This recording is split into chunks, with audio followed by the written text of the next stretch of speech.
Well, I don't mind telling you that getting ready for these live streams is a little bit like a fire drill for me right now with 3 sons at home. And I would love to appear totally serene, like, hi, I'm here to bring you these wonderful moments of Zen, where in reality, I just ran around like the mad woman of Chaillot, closing windows because a dog was barking and telling my boys to stop whispering at the top of their lungs. Their definition of whispering and mine are slightly different. So the reality is that we are all here together in lockdown. There is no such thing as perfection or silence or sanity or makeup that looks good or hair that's doing what it's supposed to. So here we are. Welcome to it. So I did not have any kind of a plan when I started this. Sir Patrick Stewart, if you know him as Captain Jean-Luc Picard from Star Trek, he's been reading a sonnet a day since the beginning of lockdown, and that kind of sparked me to start reading these fables.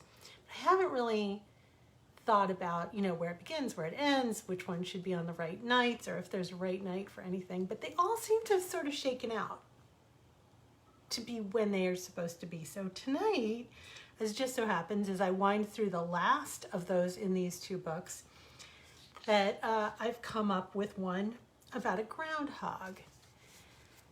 And as I sat here rereading this story that I haven't touched in legit 20 years, I started realizing that it's a story about a self-imposed lockdown that this groundhog does. And we have been all talking about, hopefully the end of this thing and how we're all going to come blinking out into the sunlight and how we're all going to handle it. So maybe the groundhog here has a few thoughts on that. It's called Groundhog's Shadows. Yep, reverse because it's the back camera, but I like the whoozy thing here. Okay. It was a beautiful day in the Golden Wood, but Groundhog didn't know it. The sun was shining down in shafts through the trees, the warm, earthy scent of loam and leaves, the sound of birds singing were all totally lost on him, because he was not coming out. No. He'd seen too many shadows in his life to wander freely through the wood. His mind and heart were prisoners in a shadowland, and he could not see the light even on a sunny, golden afternoon such as this. Groundhog shuddered at the memory of the time that he had been wrenched from his warm slumbers by humans who thought that he had some magical power to predict the weather. They'd hauled him out and held him up for some big show. Hurry, hurry, hurry, step right up and see the groundhog, the man had shouted as he wriggled and squealed for his freedom. If he sees his shadow, we're going to have 6 more weeks of winter. No shadow means an early spring. Though it had been many years and many burrows ago, he never forgot. Humiliating, he muttered, frightening. If I never go out again, they'll never find me. If I never go out again, nothing bad will ever happen. The humans wanted to see his shadow, and now all he saw were shadows everywhere he turned. First, it had been the shadows of men who had invaded his home. But then, every shadow frightened him, even his own. His friends were few and carefully chosen. If he went out at all, it was for the purpose of a quick forage for food and nothing more. After a while, even that became too much for him, and his friends took to bringing him food. Come out and see this beautiful day, Ferret called down the deep row. It's a fine day, all is well. Come on out of your hole, friend. The groundhog pondered for a moment. Was there a reason to come out today? After all, he could remember the good bits of the world outside, the sun, the sky, the sparkle of dew on the morning leaves. What if the morning didn't match his expectations? What then? It's better not to risk making his next memory a poor one. What if a human were to see him? What if? Sorry, Ferret. I have too much to do down here today. Got cleaning to do. Got some old work to finish up. He called up the tunnel. I'll just catch up with you later. Ferret gnashed his sharp little teeth at this, a usual answer. Fine then, friend, Ferret called down. I'll be back tomorrow, but remember, you can't stay in there forever. Today's a new day. Yesterday's gone away. Nothing to fear here now. Groundhog muttered. Nothing indeed. Yeah, what would he know of fear? Ferrets are fearless. He's a mighty hunter. I'm the hunted. And so it went for many days and on into months and years for the groundhog until the day the rains came. Had he been to the surface, Groundhog might have seen the signs written in the sky in angry gray cloud letters. He might have smelled it on the wind, heard it whispered in the trees or sung by the frogs. But he hadn't. And so the rains began to pour down, and the dirt became a deadly, slippery black river that rushed down his tunnel and into his burrow. Wakened from a deep sleep, he gasped and sputtered, looking up the tunnel at the little light that shone down. All he saw was a shadow river pouring into his home. "Help!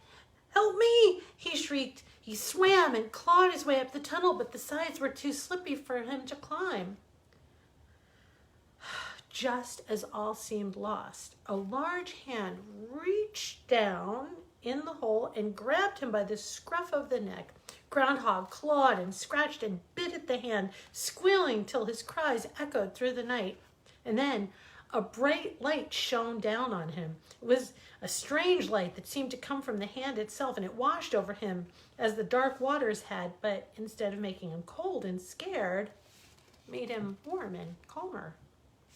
"Cease your struggling," said a voice in his ear. "Let go of your fear. You're going to be safe. Trust, and you'll find peace you have lost. Trust again and be free." Groundhog stopped fighting. In the dark, watery hole, he was sure to die. Which was worse, trusting and living, or fearing and dying? He stopped struggling, and he allowed himself to be drawn out. To his surprise, he wasn't held up by one leg, squealing for all to see, but was quickly wrapped in a warm blanket and rushed into a dry place. Gentle hands stroked his wet fur, and a soft voice spoke soothing words as he was rocked and carried and cared for. "Don't you worry," the rescuer said. "It's just a bad storm. It'll soon subside. You'll be back in your home. Till then, you can stay here with all the other animals." Then the rescuer stood up. "I'm off to find some others who are in need of help. I'll be back in just a bit." Groundhog found himself in a little room with Ferret, Field the mouse, and a host of others he knew lived in the woods. Ferret was the first to speak. "Can't say that you picked a great day to come out of your hole, old friend," he chuckled.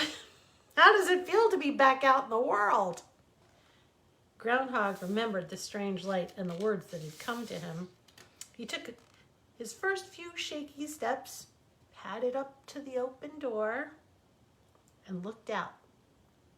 The torrent had ceased, and the dawn was breaking in a thin gray line across the sky. Water ran off the leaves, and the freshness of the earth was like a heady perfume. As the sun's rays strengthened, Groundhog saw the shadows begin to play in the puddles all around. The chill air ruffled his coat and made him shiver pleasantly. "It is A beautiful day, he told Ferret, and then Groundhog flashed his first smile in many years. Yes, I think I'm up to this day. So saying, he leaped out into the wet and he began to splash wildly in the puddles. With each splash, Groundhog saw the shadows dispelled, tossed into the air, where they rained down and landed in helpless droplets. Gone, he laughed, as the others stared in astonishment. He bounded from one puddle to another. Little leaps of faith. 1 or 2 a day, and all the shadows will go away. Yeah, I think we're all going to come up and out of here blinking like the groundhog. And I think we are going to be a little gun shy about shadows and handshakes and being within 6 feet of other people. It's going to take us a while. But I am pretty sure that we're going to be doing some serious puddle splashing not long from now. So we've had a couple of frogs mentioned here and there. One of the reasons that I tend to write about voice and singing is because I majored in voice in theater. I was a vocal jazz major at the beginning of my college career. I sang in 1 million shows. I had to do all kinds of recitals. And I, like many other singers, had to learn that you have to blend to make beautiful music. A frog and his throat. The big tree in the field looked empty, but was in fact filled with sound. It was the singing tree of the frogs that had been created by the universe to wake the world each new day and to sing it to sleep each night. The tree was thick with silvery leaves. Scores of tiny, pale-colored tree frogs hid beneath the leaves and joined their voices in song to celebrate the days. Trillin had a beautiful, rich voice.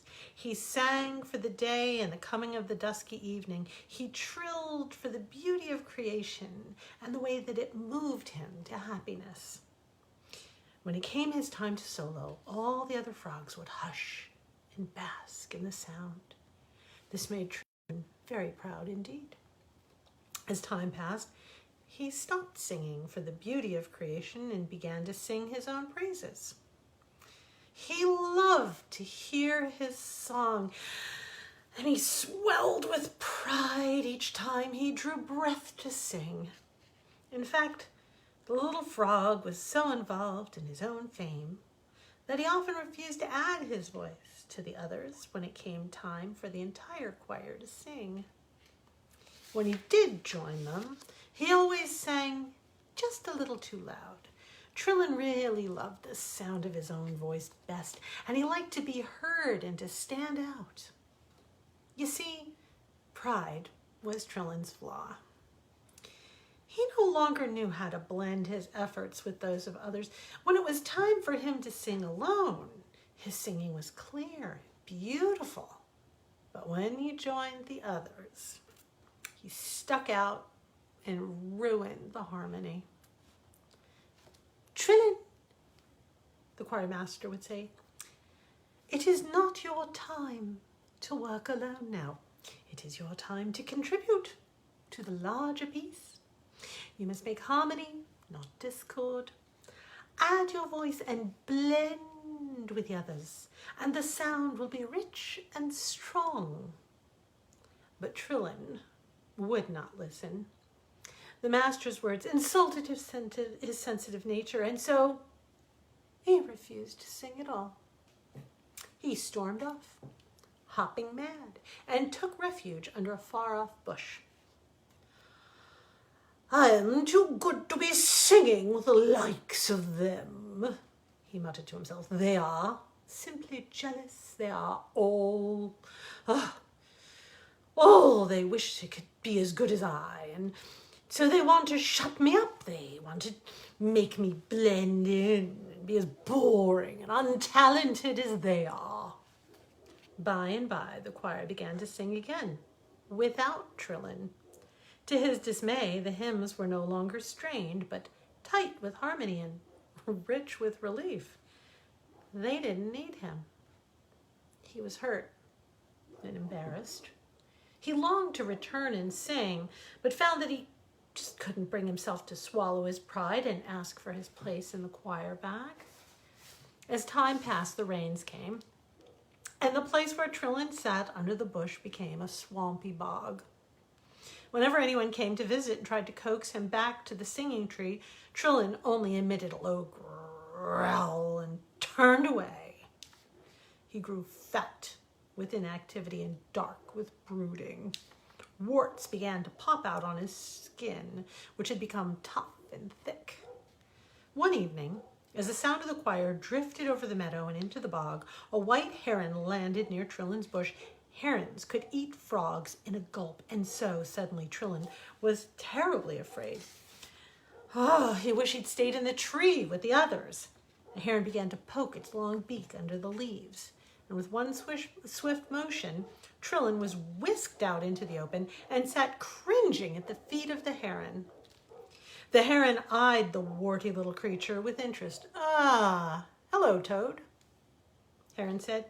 "You can cease your cringing. I do not eat poisonous creatures such as you." Trillin stared up at the tall bird towering above him. He knew he should be afraid, but he was too busy being confused by the heron's words. "I, sir, am not a toad. He's a tiny singing tree frog." The heron laughed. Perhaps on the inside you are, as you say, but on the outside you look very much the toad." Heron replied, "And you even sound toady to me." "I am not," Trillin croaked, for his voice was rusty from disuse. Hearing himself, he began to have some doubts. "Sing then, Toad," Heron said. "Sing and prove me wrong." Trillin took a deep breath and let out a horrible, deep, bleating sound. He tried again, trying to picture himself in the tree, proud and famous a singer, and again suffered the same result. Then he began to weep in despair. "You're right," he cried. "I'm lost. I failed. I can never again get back my voice." Heron knelt down and spread his wing to cover Trillin, and suddenly there was warmth and light in the middle of a cool evening. "Close your eyes," Heron gently commanded. "Do not see yourself as you were or as you would be. Only remember what made you sing on the first day of your life. Remember the beauty of creation. Remember the joy and the praise." It was then that Trillin felt once more the music that was within him, that which was all around him. He heard the voices of the other frogs, and they seemed to be all around him instead of far off in the singing tree. Gently, so gently, he added his voice, clear and strong. It came back. In his mind, he saw each frog singing. Out of each mouth came a silver thread, and the threads floated upward and wove together into a glorious fabric of sound that became the dawn. It rose up and lit the sky and filled the new day with wonder and beauty. Opening his eyes, Trillin found himself back in the tree, in his place in the choir. All around, the sound stopped, and the other frogs cheered him. "That's it, Trillin. That's it," cried the choir master. Trillin heard the beating of wings and peered from beneath a leaf to see the heron circling the tree. "Thank you," he cried. Thank you for bringing me back," Trillin called. "Stay, and I will sing a song to bring you joy." Heron glided past and said, "You just did, my little friend, and I will always take you home, if you will let me." And from that day on, Trillin sang a new tune, never forgetting the importance of adding to others' harmony and joy whenever the chance came along. As you can hear, there are some dogs adding their voices to the joy of the evening, and that's okay. I think that there will be much singing of joy when we're out of here and this is done. I'm not sure when it's going to be. I'm not sure how it's going to look. But if we can all remember to add to the harmony and not the discord, I'm pretty sure we're going to be all right when we get out of here. Good night. See you again tomorrow.